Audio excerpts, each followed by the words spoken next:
kailangan. Bakit hindi linigay sa NEP? Hindi naman trabaho ng senador, ng chairman ng finance, sagutin ang ahensya, bakit wala sa NEP? Yun na yung tanong namin, bakit nga wala sa NEP? Mag-isip-isip sila, matuto sila gumawa ng budget nila. Bakit tayo mag-iisip ngayon, ba't wala sa NEP? Thank you for the lecture, Senator Loren. No, I'm not lecturing. No, we thank you really. You're really saying the right thing. No, But it's true. Anyway, Mr. Chairman, Madam Chair, Mindanao is the second largest island in the Philippines with 26 million population. If you will look at the Department of Transportation, there is no railway system in Mindanao. You can recall that during the time of President Duterte, there was already a feasibility study, everything was ready for phase 1 of the Mindanao railway system, which is from Tagu, Davao City, and then Ticos.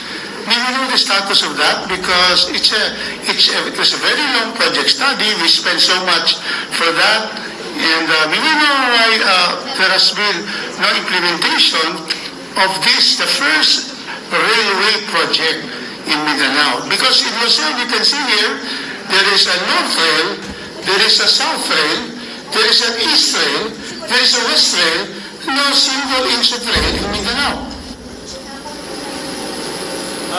According to the agency, to DOTR, the funder of Mindanao Rail backed out, or I think maybe backed out is the wrong term, but there was a mutual agreement not to pursue the loan program. This is according to the DOTR. But in 2025, we allocated 200 million for the Mindanao Rail project to continue the activities of Mindanao Rail.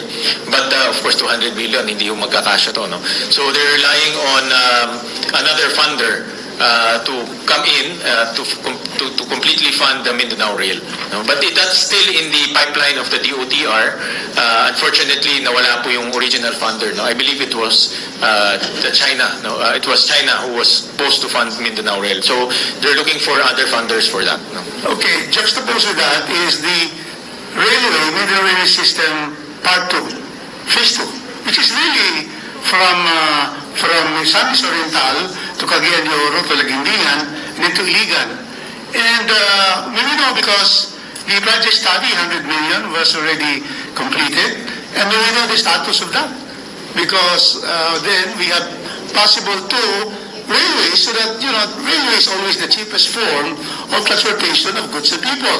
And we know why there's nothing here yet about these two very important railway systems, which are good for 22% of our people who are in Mindanao, 22% of the 119 million Filipinos. Do we know about that? Why there's nothing here, zero? Mr. Congressman Rufus, it's not in the net. The agency did not request for that. So I think the most appropriate agency to talk to and inquire about that is the Department of Transportation. No? Ito. Alam nyo, pare-pareho naman tayong mga nagtatanong sa ahensya. Yung mga ahensyang yan, sang-ayon ako sa inyo, kailangan. Bakit hindi linigay sa NEP? Hindi naman trabaho ng senador, ng chairman ng finance, sagutin ang ahensya, bakit wala sa NEP? Yun na yung tanong namin, bakit nga wala sa NEP? Mag-isip-isip sila, matuto sila gumawa ng budget nila. Bakit tayo mag-iisip ngayon, ba't wala sa NEP? Thank you for the lecture, Senator Loren. No, I'm not lecturing. No, we thank you really. You're really saying the right thing. No, it's true. Anyway, Because I was there for 5 years, and sometimes, hanggang last minute, they submit in the BICAM. Why should they submit in the BICAM? Pag-isipan nila ang kanilang NEP, National Expenditure Program, the President's Budget. That's why ayaw na ayaw namin ma-insertion sa BICAM. Kasi dapat kung mahalaga yan, nasa NEP na yan.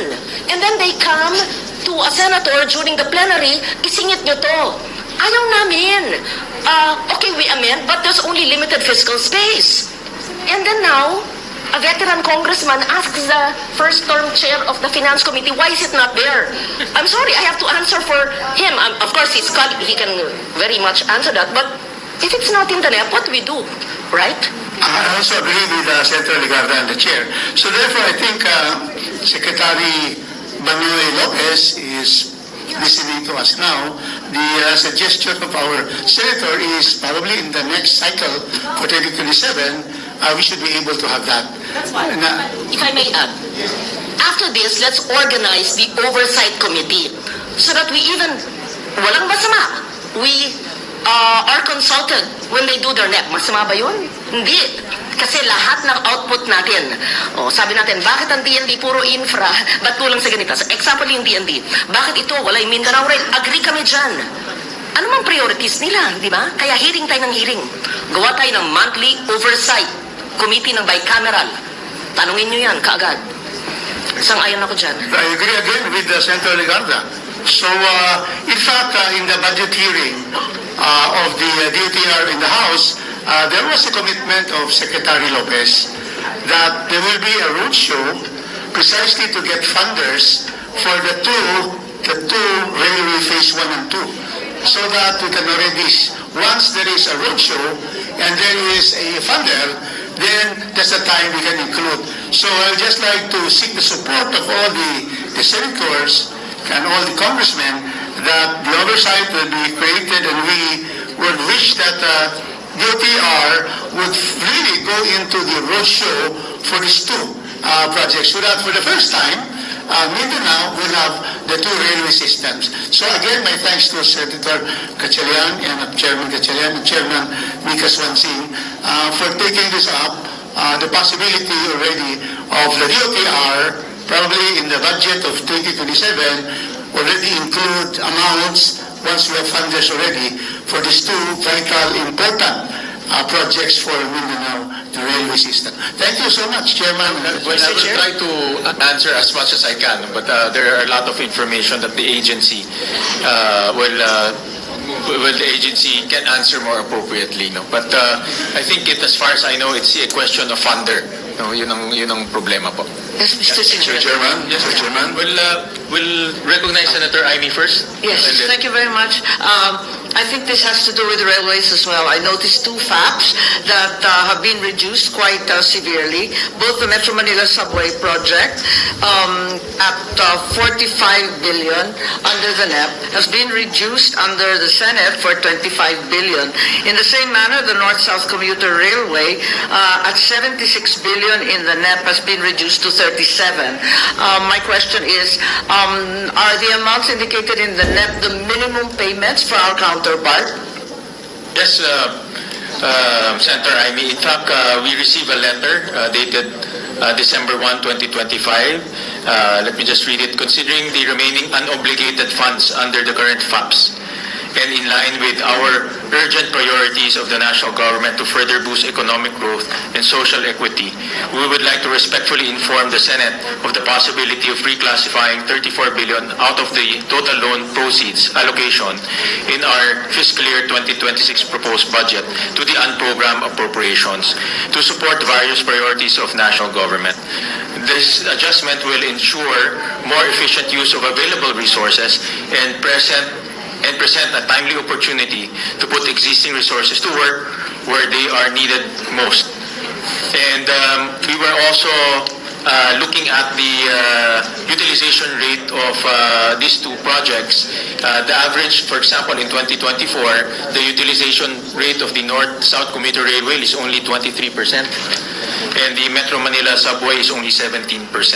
Mr. President, Senator Aimee. So definitely the amounts allocated are not being utilized. So that's why they sent us a letter so that we can consider this. Yes, the concern, of course, is that firstly, the cost to the public has been measured many, many times by the World Bank, by JICA, and they run into billions every day, as well as, of course, the handling costs, because those are billions too. And finally, the reputational damage to the Philippines, because we don't pay our debts. So my problem is shunting the loan counterparts for foreign assisted projects towards the ANT program really is not the solution.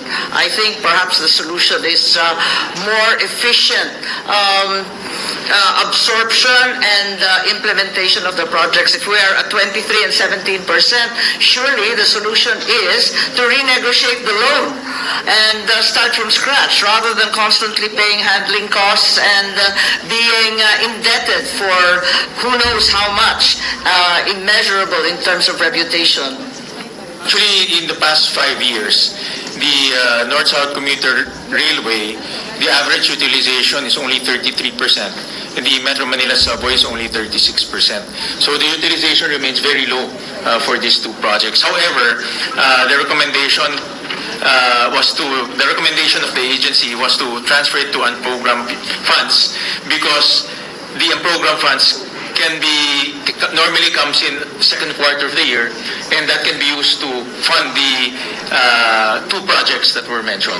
Ganun pa man, hindi po solusyon yun. Kasi alam naman natin, kapag ang program, ala-chamba yan, hindi naman sigurado na may savings, ano. Kaya't itong mga project na ito, inaasam-asam ng ating mga kababayan. Hirap na sa traffic, lalo na ngayon, tag-ulan, plus Christmas pa, talaga naman oras-oras na nawawalda sa traffic. Ito na lang talaga ang solusyon. Sana maisip natin kung paano gagawin to dahil kailangan na talaga ang public transport dito sa Metro Manila at sa North-South commuter railway areas. So, yung pag-aawas at paglilipat ng budget sa unprogram para sa akin ay hindi tunay na solusyon. Yung program ho na later on pagpunta ho natin sa program, makikita ho natin na kumonti po yung mga items ho doon at dahil po kumonti, yung allocation po sa mga foreign assisted mas lumaki, no? So yun po ang ginawa ho natin para po magamit po yung program sa mga foreign assisted projects po. Opo, ipagpaumanin ninyo pero sa ganitong panahon na sunod-sunod ang bagyo, lindol at iba pa, talagang hindi ako maasa na marami po tayong savings. Although, syempre, kinikilala naman natin na malaki na ang binawas sa program. Maraming salamat. Mr. Chairman. Minority Leader Marcelino Lebanon. Madam Chair, thank you. I would like to go back to the earlier suggestion of Senator Licarda on creating a joint bicameral conference committee oversight committee so that we can exercise oversight monthly on the proposed budget and even go back to the expenditure of government. Napaka-importante po ito dahil kahit yung Mindanao Rail, hindi na naitutuloy, malaki ng ginasto natin. Mayroon din tayong Leyte Samar Rail which will connect Luzon and Mindanao. Wala rin sa budget ngayon.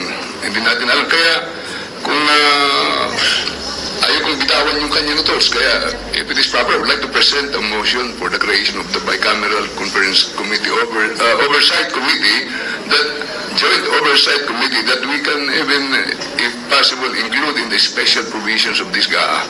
So move, Madam Chair. Second.